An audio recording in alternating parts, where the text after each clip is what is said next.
name is Lila Allen, and my background is in art history. I've spent the last 6 years working in art museums in North Carolina and New York. In North Carolina, I led tours for children and adults, and it was led by visual analysis and inquiry. In New York, I worked on merchandise catalogs for the Metropolitan Museum of Art, and it's those two experiences that inform my analysis today. If you're a reader of Vogue, you may have seen this image before. Annie Leibovitz shot this portrait of Kim Kardashian, Kanye West, and their daughter, Northwest, at their home in LA in 2014. What Leibovitz captures here is a 21st century Las Meninas moment. North is the Infanta, born into an empire of luxury and celebrity. Beyond the spectacle of the Kardashian West lifestyle, though, Leibovitz also documents a unique material atmosphere. There's the on-trend clear crib, which provides an unobstructed view of North. There's the delicate cherry blossom chandelier and the vaguely mid-century armchair. Remove Kim, Kanye, and North from the photo, and you still have a portrait of the West family by way of the designed environment. Rooms can be revelatory. They expose our tastes, fears, and anxieties. A child's room, then, is doubly fraught. There are reflections both of the parents' abilities and priorities, but also of their projected hopes for the child. My name is Lila Allen, and this year I've examined children's domestic environments of the last decade. And through these rooms, I've considered how contemporary attitudes towards childhood and parenting are embedded in representations of the child's room in American culture. Parental anxiety saturates news media and the bestsellers list today, typically paired with prescriptions for fixing them. If anything, I think this demonstrates that this is a social issue that we're dealing with. These anxieties are shaping the next generation.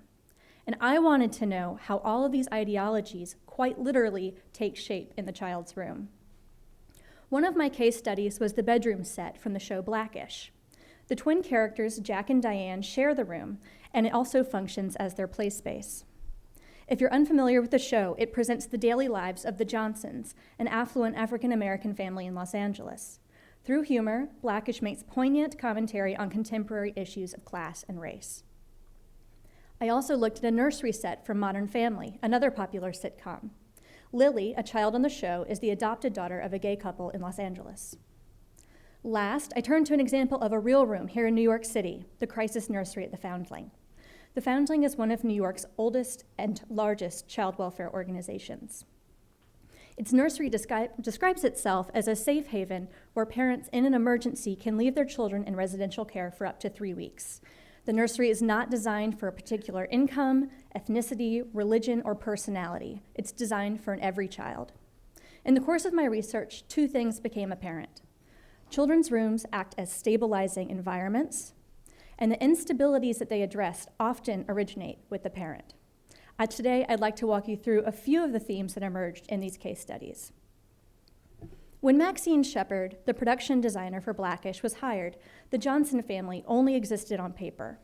Maxine's task was to create a set that convincingly depicted a home that they would live in.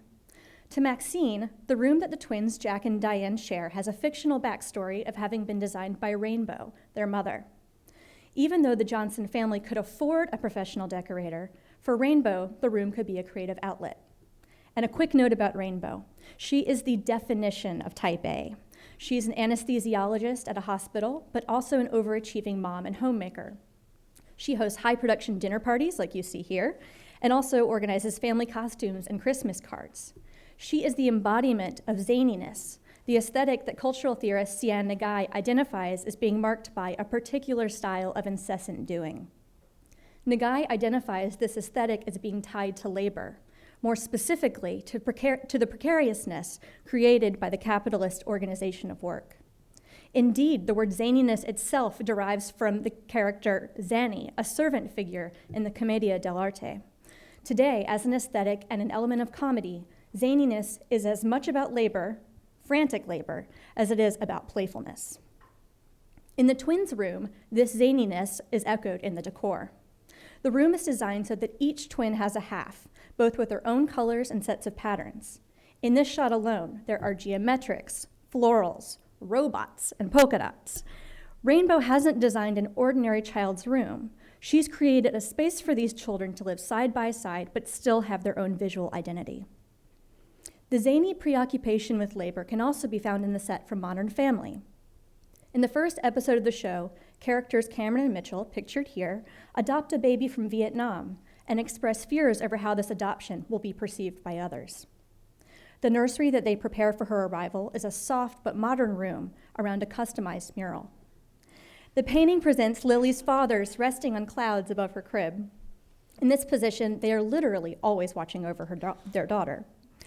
Designer Richard Berg told me that he based this painting on God and Adam from the Sistine Chapel, and to him, this was the ultimate image for representing what Lily meant to her parents. It's over the top, but this over-the-topness is part of its comedic appeal. I argue that these murals are also products of parental zaniness. As I mentioned before, zaniness is an aesthetic that is tied to work.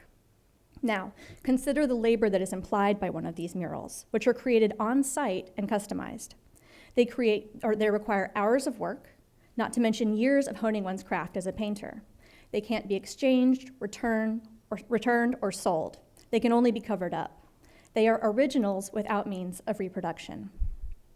A mural also adds a handcrafted touch to the wall of the crisis nursery at the Foundling, as you can see in this photo, which was used to promote a recent redesign of the facility. Unlike Lily's room in Modern Family, this mural image can't be customized for a specific child because of the broad audience served by the clinic. Stephanie Kearns, a VP at the Foundling that was involved with the renovation, told me that in visitation rooms, a mural like this was not a viable option because the rooms received too much wear and tear.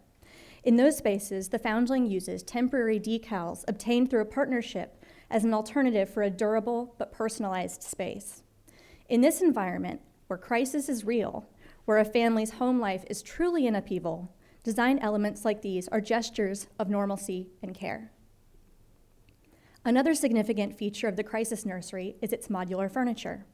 The chairs can be turned by children to sit at 3 different heights, and the soft block furniture is lightweight enough to be easily reconfigured and moved around.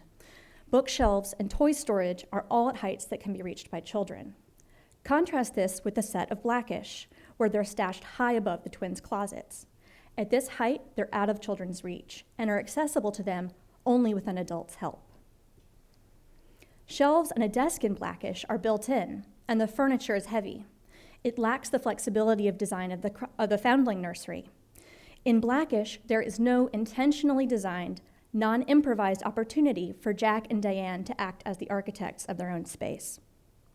By contrast, the accessibility and modularity of the Foundling room combines physical activity with spatial manipulation, offering its residents the opportunity to control and manage their own surroundings during a period otherwise marked by crisis. Through the images we've just examined, it's possible to see how the design of children's rooms can embody certain anxieties.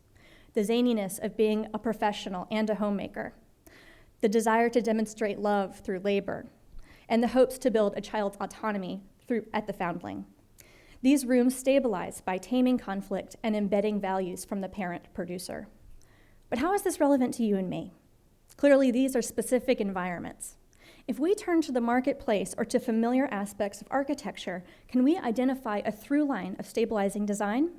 These are questions I hope to answer in future projects. One potential application of this research could be an architecture and design exhibition. I would specifically like to extend my research examining how anxiety over children's safekeeping has constructed a material culture of surveillance. You could look at an object like this baby monitor, which dates to the 1930s, and say that the need to listen in on our children isn't new. But through advancements in technology, it is an anxiety that can now manifest itself in new forms. Today, monitors keep tabs on infants via video recording that is uploaded to the web. However, it seems to be breeding new forms of anxiety. In the news, stories have emerged of hackers hijacking this footage. There's an opportunity to explore just how early our surveillance of children begins and how it manifests itself outside of the home through cameras, chipped identification cards, and even tech wearables. What are the potential outcomes of this technology, and what are its ethical limitations? Does technology quell anxiety or just reshape it? We're currently raising the first generation whose entire lives will be documented in online photography in real time.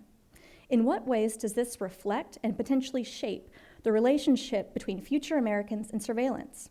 I believe that these questions could prove fruitful with further exploration. Thank you.